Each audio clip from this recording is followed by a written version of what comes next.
തിരുവനന്തപുരത്ത് എല്ലാ പ്രിയപ്പെട്ടവർക്കും നമസ്കാരം. വലിയ സന്തോഷമുണ്ട് നമ്മളിങ്ങനെ ഇടയ്ക്കിടയ്ക്ക് കണ്ടുകൊണ്ടിരിക്കുന്നതിൽ. ഇതിനു മുമ്പ് ഞാനിവിടെ വന്നിട്ടുണ്ട്. ഇപ്പോൾ പുതിയ സിനിമയുടെ ക്ഷണക്കത്തുമായിട്ടാണ് വന്നിരിക്കുന്നത്. മാർച്ച് 7-ന് നിങ്ങളുടെ അടുത്ത തിയേറ്ററുകളിൽ തങ്കമണി വരികയാണ്. എന്നെ സംബന്ധിച്ച് വളരെ പ്രിയപ്പെട്ട ഒരു ചിത്രം കൂടിയാണ് തങ്കമണി. 1986 നടന്ന ഒരു സിനിമ. ആ കുറേ ട്രൂ ഇവൻസും ഫിക്ഷനും കൂടി ചേർന്നാണ് രതീഷ് രഘുനന്ദൻ ഈ സിനിമ അണിയിച്ചൊരുക്കിയിരിക്കുന്നത്. ഈ സിനിമയുടെ അണിയറ പ്രവർത്തകർ ഒരുപാട് പേരുണ്ട്. അവരൊന്നും ഇവിടെ വന്നിട്ടില്ല. ഇതിൽ ഒരുപാട് താരങ്ങളുണ്ട്. പക്ഷെ അവരിൽ കുറച്ച് പേര് മാത്രമേ വന്നിട്ടുള്ളൂ. അതിൽ നമ്മുടെയൊക്കെ മനസ്സ് കവർന്നെടുത്ത് കഴിഞ്ഞു നമ്മുടെ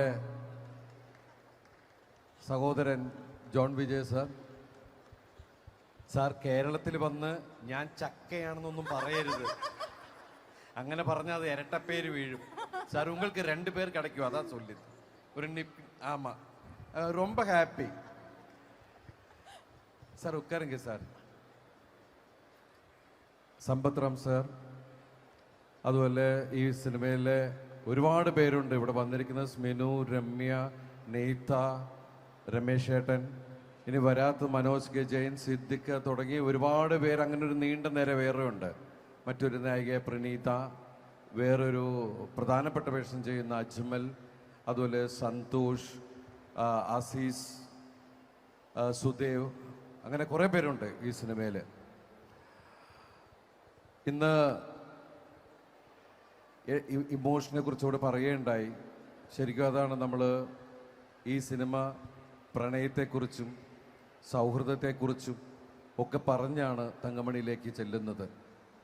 നിങ്ങൾ 1986 പത്രങ്ങളിൽ മാത്രം വായിച്ചറിഞ്ഞ തങ്കമണിയെയാണ് നമ്മൾ സിനിമയിലൂടെ കാണിക്കുന്നത്. നിങ്ങളുടെ എല്ലാവരുടെയും സ്നേഹമൊക്കെ നമ്മളോടൊപ്പം ഉണ്ടാവണം. ഈ സിനിമ കാണാൻ തിയേറ്ററിൽ തന്നെ വരിക. ഒരു അവകാശവാദങ്ങളും ഞാൻ പറയുന്നില്ല, കാരണം എനിക്കറിയില്ല എന്താണെന്നൊന്നും. നിങ്ങളാണ് ഫൈനൽ ജഡ്ജസ്. നിങ്ങളാണ് ഈ സിനിമയെ വിലയിരുത്തേണ്ടത്. നമ്മൾ നമ്മളെ കൊണ്ടാകാവുന്ന രീതിയിലൊക്കെ ചെയ്യാൻ ശ്രമിച്ചിട്ടുണ്ട്. കാരണം ഈ 10-29 വർഷമായിട്ട് പല വേഷങ്ങളും ഞാൻ ട്രൈ ചെയ്തിട്ടുള്ളതാണ്. ആ ട്രൈ ചെയ്ത സമയത്തൊക്കെ നിങ്ങൾ 2 കൈ നീട്ടി സ്വീകരിക്കുകയും നിങ്ങളുടെ 2 കൈ കൂട്ടിയടിച്ചപ്പോണ്ടായിരുന്നൊരു കയ്യടി ഉണ്ടല്ലോ, ആ കയ്യടി കൊണ്ടാണ് എനിക്ക് 148ാമത്തെ സിനിമ വരെ ചെയ്യാൻ സാധിച്ചത്. ഇത്രയും കയ്യടി പോരാ, ഞാൻ പ്രതീക്ഷിക്കുന്നത് ഇത് കൂടുതലാണ്.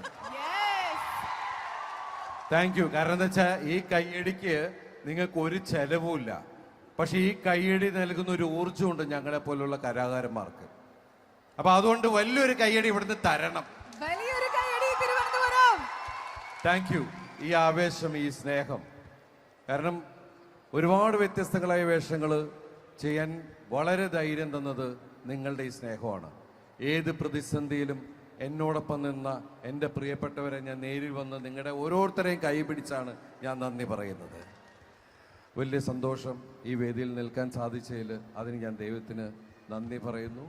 അതുപോലെ തന്നെ സൂപ്പർവുഡ് ഫിലിംസ്, ഇഫാർ മീഡിയ ചേർന്നൊരുക്കുന്ന ഈ സിനിമ നിങ്ങളിലേക്ക് എത്തിക്കുന്നത് ഡ്രീം ബിഗ് ആണ്. ഡ്രീം ബിഗ് എന്നുള്ള കമ്പനി ഒരുപാട് സിനിമകൾ നിങ്ങളുടെ മുമ്പിൽ എത്തിച്ചു കഴിഞ്ഞു. അത് വലിയൊരു ഡിസ്ട്രിബ്യൂഷൻ കമ്പനിയാണ്.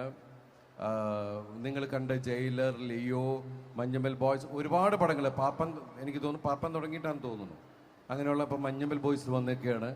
ഇപ്പോൾ നമ്മളുടെ ഇടയിൽ ട്രൂ ഇവൻസിന് നല്ല എന്താ പറയുക, നടന്ന സംഭവം എന്ന് പറയുമ്പോൾ നമ്മളുടെ എല്ലാം ആകാംക്ഷ കൂടുതലാണ്.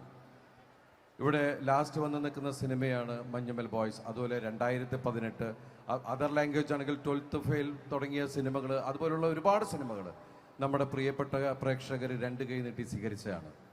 ആ പ്രതീക്ഷയിലാണ് ഈ സിനിമയുമായിട്ട് വന്നിരിക്കുന്നത്.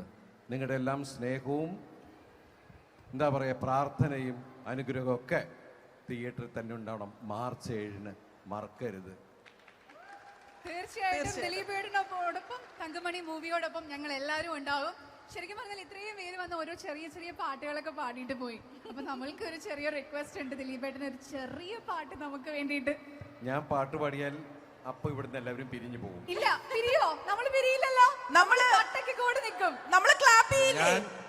ഞാൻ പാടുന്ന പാട്ടുകൾ നിനക്കറിയാം, എനിക്കും എന്റെ തോന്നിവാസത്തിന് പാടുന്ന ഒരാളാണ്.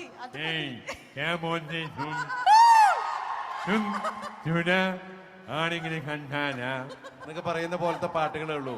എന്നൊക്കെ പറയും, ഇതൊക്കെ നമ്മുടെ ഉള്ളൂ. സാറേ സാറേ സാമ്പാറേ എന്നൊക്കെ പറയും. സാറിന്റെ വീട്ടിലെ കല്യാണം. മാന്യമായിട്ട് പാടുന്ന ആൾക്കാർക്ക് കുഴപ്പമുണ്ടാക്കാതെ അവർക്ക് വെറുതെ ടെൻഷൻ ആക്കണ്ട എന്റെ പാട്ട്. അപ്പൊ അതുകൊണ്ട് ഞാൻ സിനിമയിലൂടെ നിങ്ങളെ രസിപ്പിക്കുന്ന ഒരാളാണ്. എന്നെ വെറുതെ വിടണം, എന്നിൽ ഔഷധ വീര്യമില്ല. ദിലീപേട്ടൻ പാടണമെങ്കിൽ നന്നായിട്ട് കൈയടിക്കാം. ദിലീപേട്ടൻ പാടണോ? ഞാൻ പാട്ടുകാരനല്ല, അറിയാലോ, ഞാൻ മിമിക്രി ഒക്കെ ചെയ്തു വന്നവരാണ്. നമുക്കൊരു റിക്വസ്റ്റ് കൊടുക്കാം. നമ്മൾ എല്ലാരും ഒരുപാടധികം മിസ് ചെയ്യുന്ന ഒരു ലെജൻഡറി ആക്ടറാണ് ഇന്നസെന്റ് സർ, അല്ലേ?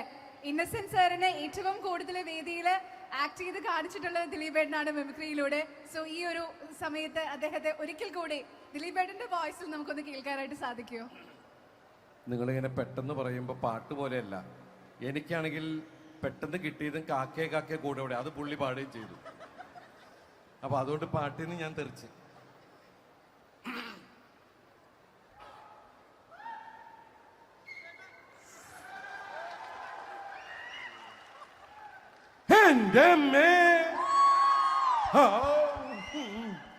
എല്ലാവരും വന്നിണ്ടല്ലോ. തങ്കമണി പാടത്തിന്റെ റിലീസാ March 7. എല്ലാവരും തിയേറ്ററിൽ വന്ന അങ്ങനെ എന്തേ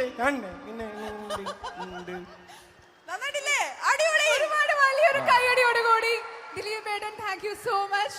അപ്പൊ ഇനിയെങ്കിലും പറഞ്ഞ മിമിക്രി കൂടി കാണിച്ചല്ലേ. അപ്പൊ 7-ാം തീയതി പറഞ്ഞോട്ടാ. യെസ്, March 7 നമ്മൾ എല്ലാവരും തിയേറ്ററിൽ എത്തിയിരിക്കും, തങ്കമണി കണ്ട് വിജയിപ്പിക്കാനായിട്ട്.